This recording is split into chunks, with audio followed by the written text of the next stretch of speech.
Hello and welcome to Midnight Readings. Today we will be reading Pinkie Pie Waits for the Doctor by Silver Star 7. The doctor will see you shortly, said Nurse Redheart with a smile as she stepped out of the room.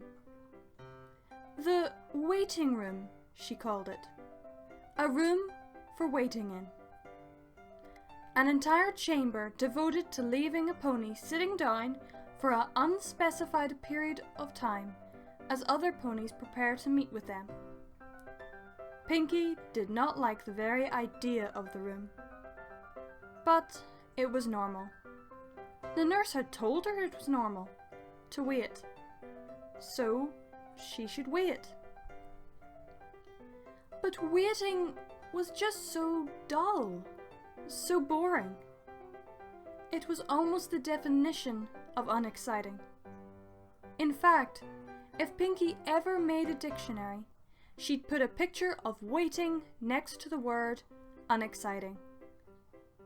Although she wasn't sure how she would photograph a concept like that. Or maybe just a picture of a pony waiting. Or maybe two ponies waiting. No. Waiting was an alone thing. If you were with some pony else, then you were spending time with them. Even if you were waiting for something else, once some pony else was there, waiting became time spending. Time well spent. A fun time. This was not a fun time. Pinkie tried to think of something interesting. Perhaps she could come up with a name for the cake's new menu item. It was a pancake that was cooked and then put into French toast batter. They were just going to call it a French toast pancake, but Pinkie was sure that a better name could be created. Something that would stimulate the taste buds as much as the delicious breakfast item itself. It's a pancake plus French toast. How about French cake? Or maybe pan toast? French cake sounds fun. It sounds like a fluffy golden battered piece of cake. Which is just what it was. But then again, pan toast rhymes with more things. Maybe that would help the signature. Try our pan toast. It's more scrumptious than most. Oh, that's good too. But which sounds more delicious? She should ask some pony else what they're thinking. Smiling Pinkie looked around the room. Yet no pony looked back at her. It was silent, empty. Her hair deflated a full level. There was no one to ask about.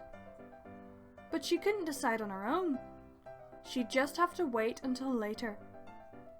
But later was taking so long. It was like later was getting here late itself. How could later be late? Of course, maybe that's how later always is. But then, is sooner always soon? Couldn't sooner sometimes be just a bit less later than later? How long had it been now? 5 hours? 17 hours? It felt like an eternity. Endless waiting. Nothing ever happening. This was even worse than the time she'd spent watching paint dry. But at least then she knew something fun would come at the end of it. After that, she could spend time with her friends. All that awaited her now was boring tests and questions about what she was eating and what motivation did she have to go on to even survive. You can do this, Pinkie, she thought, just a little bit longer. After all, a pony can't really die of boredom, right? All right, Miss Pie. Nurse Redheart re-entered about 3 minutes after she'd left. A smile still adored her face. Dr. House will see you now. Yet the moment she saw the pink mare lying unconscious on the floor, her smile vanished and she called for the doctor at once. Then she went over to Pinkie and began to examine her. She wouldn't respond to the nurse's voice or being pushed. She seemed to be breathing, but on checking her pulse, the nurse could tell something was not right. Even in her comatose state, the mare had a rapid heartbeat.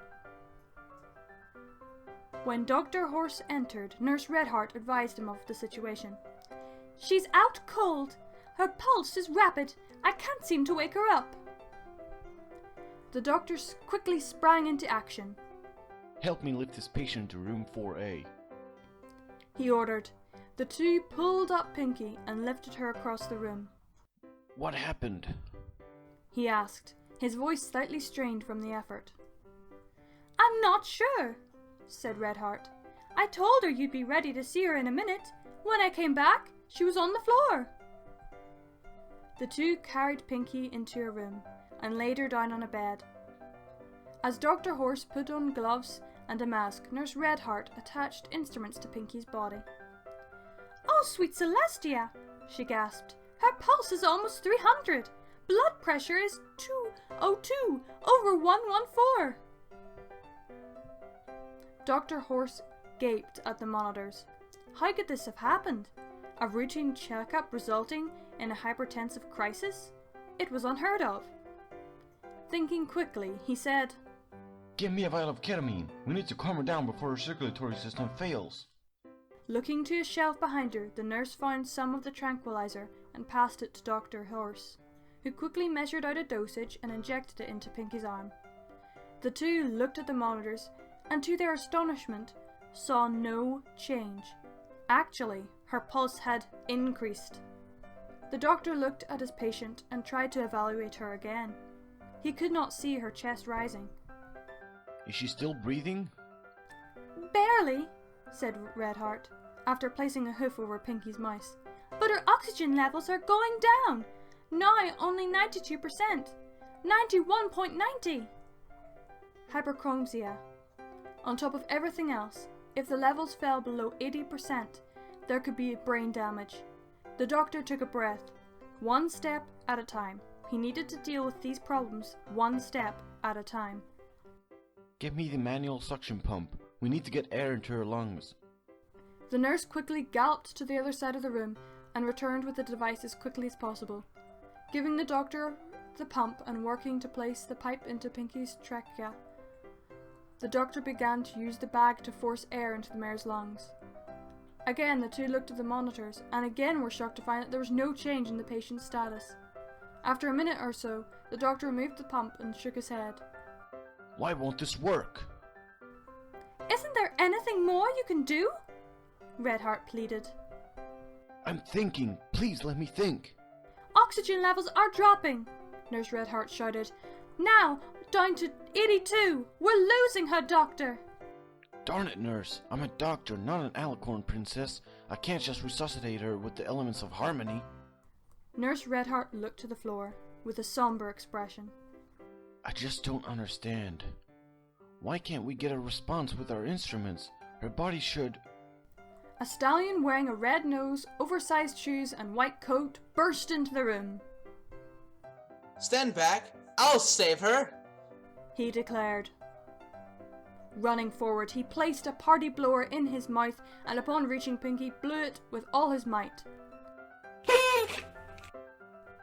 One of Pinkie's ears twitched, but remained otherwise unresponsive. "No effect. Nurse!" The stallion shouted. On my mark, squeeze this rubber duck and giggle at it. "Doctor, He turned to Dr. Horse. I need you to sit on this whoopee cushion and make sure to act embarrassed when it goes off." Dr. Horse looked at the stallion as if he were insane. How could this possibly help his patient? "Don't just stand there!" The stallion took the cushion out before the doctor. "Can't you see this pony is dying of boredom? If we don't inject her with some fun ASAP, we'll lose her!" Nothing else the good doctor had tried would work. Maybe this pony could help. His explanation for this condition seemed as ludicrous as his outfit. Looking to his nurse, the doctor nodded and took the cushion. "On my mark!" the newcomer yelled. 3, 2, 1, mark!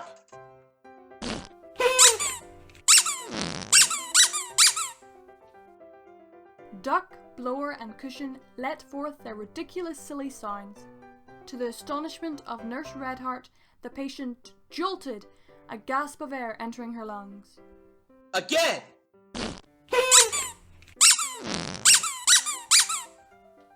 The three repeated the process, and like magic, Pinkie Pie gave a full breath, in and out. And again!